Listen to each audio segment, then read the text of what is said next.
Lah, ini cerita tentang Imam Abu Hanifah berdebat dengan orang ateis. Orang ateis ini tadi apa? Orang yang tidak percaya dengan Tuhan.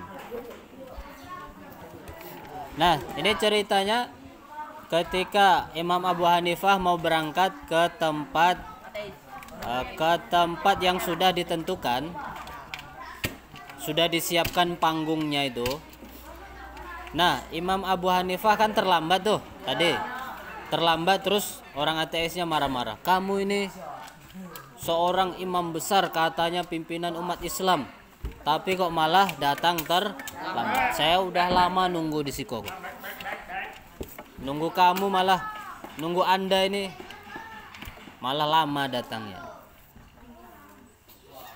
Maka Imam Abu Hanifah menjawab, kamu sabar dulu, santai dulu, santai bos. Jangan marah-marah dulu. Saya ini terlambat, ada alasannya. Ada alasannya saya terlambat ini. Apa alasan Anda untuk terlambat? Terlambatnya bukan 5 menit, 10 menit. Lama, 1 jam lebih. Bahkan 2 jam. Ya kurang lebihnya gitulah. Sudah lama menunggu saya ini. Apa alasan Anda terlambat? Jadi saya ketika berangkat dari rumah menuju tempat ini itu melewati sebuah sungai besar. Sebuah sungai besar. Maka saya menunggu perahu yang lewat untuk nyebrang ke seberang. Nah, saya tunggu lama, nggak datang-datang ini perahu ini. Kapal ini nggak ada yang datang, nggak ada yang lewat. Sehingga saya nunggu lama itu, tiba-tiba saya melihat di pinggir sungai itu ada pohon besar. Pohon besar ini tadi tiba-tiba dia rubuh sendiri. Rubuh sendiri, kemudian pohon itu terpotong-potong sendiri. Terpotong-potong sendiri, jadi kayu, jadi papan. Kemudian dia membentuk kapal sendiri, membentuk perahu sendiri. Saya lihat itu, saya kagum tuh. Kok bisa ya? Pohon dia rubuh sendiri, terus motong-motong sendiri, kayak gaib gitu, kayak apa?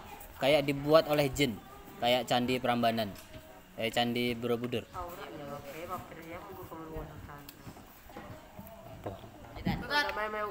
Dia kayak dibuat oleh jin. Saya heran aja, saya liatin. Nah, tiba-tiba perahu itu nyamperi saya sendiri. Nyamperi, tibalah di depan saya. Nah, di situ karena saya sudah terlambat lama, saya langsung naik aja.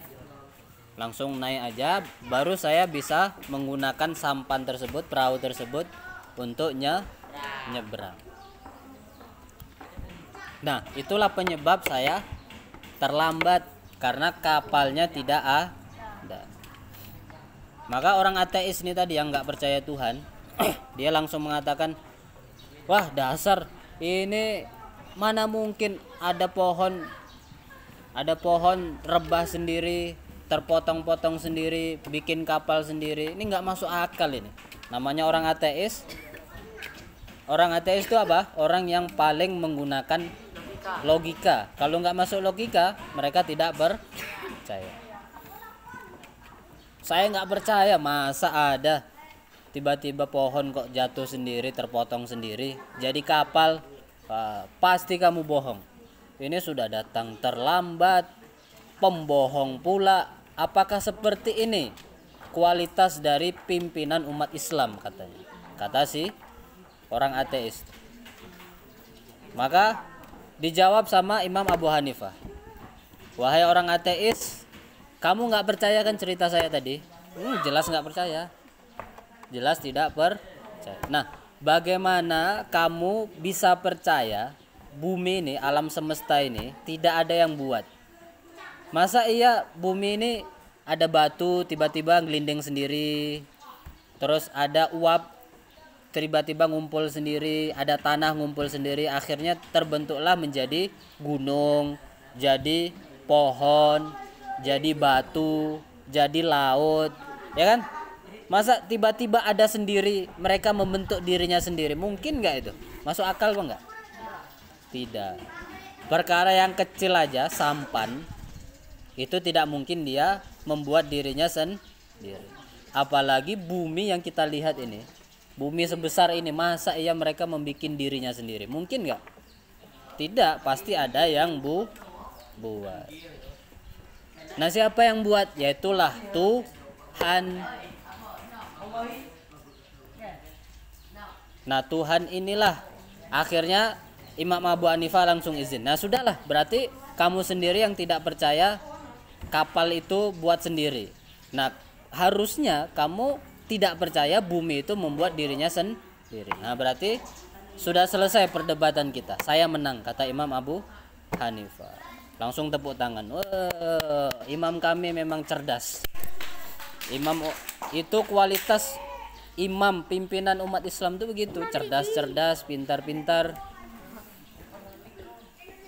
Bukan malah sibuk.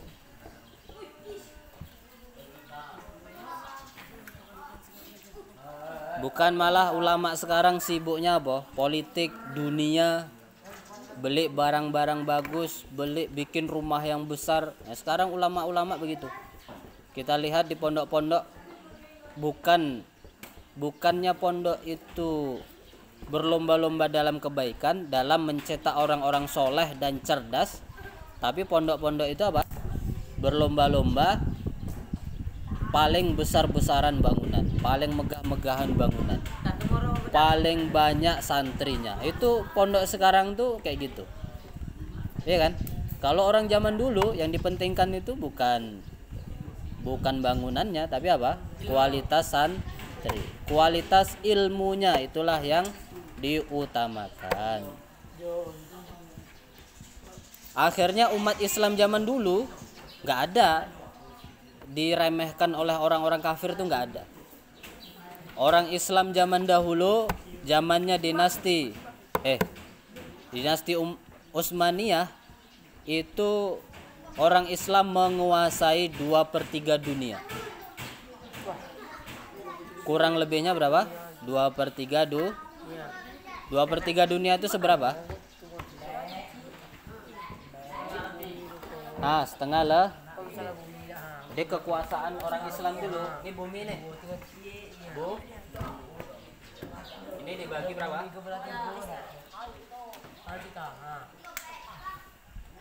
Bagi 3. 1, 2, 3.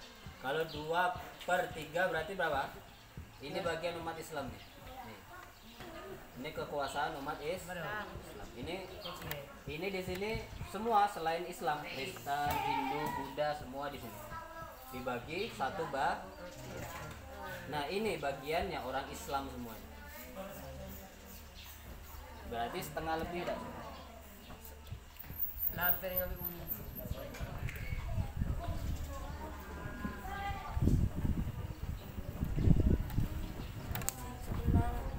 ini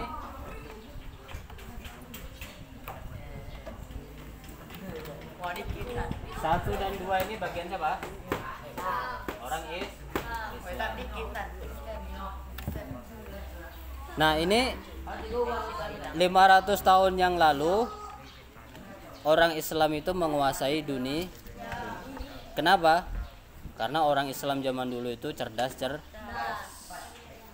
rajin-rajin belajar, rajin-rajin baca ilmu, nuntut ilmu. Kalau zaman sekarang apa? Model santri sekarang tuh macam tuh.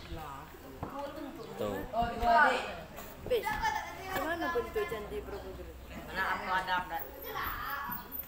Makanya orang Islam banyak dibantai di mana-mana, didolimi di mana-mana. Kenapa? Karena orang Islam tidak mementingkan ilmu, mementingkan politik, mementingkan dunia, mementingkan bangunan yang bagus. Itu orang Islam sekarang tuh begitu. Ustadz itu berjumpa banyak kiai. Udah sowan ke banyak kiai ustadz tuh. Dari pondok yang kecil sampai pondok terbesar, dari santri yang sedikit, santri puluhan sampai santri ribuan, Ustadz itu udah pernah ngobrol. Udah pernah ngobrol dengan kiai-kiai. Dan tidak ada satupun kiai yang kalau ngobrol bahasnya apa? Bahasnya ilmu, pengetahuan. Tidak ada kiai yang bahas tentang ilmu, tentang pengetahuan, jarang. Yang dibahas apa? Yang dibahas bangunan, banyaknya santri. Nah, itu yang dibahas. Dunia, politik, nah itu yang dibahas. Tidak pernah, ya paling dari 100% bahas ilmunya paling 10%. 90%-nya bahas apa? Bahas dunia. Itu kiainya itu. Apalagi yang bukan kiai, ya sudah.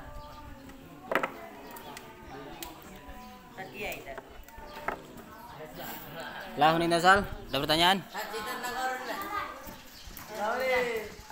Lah.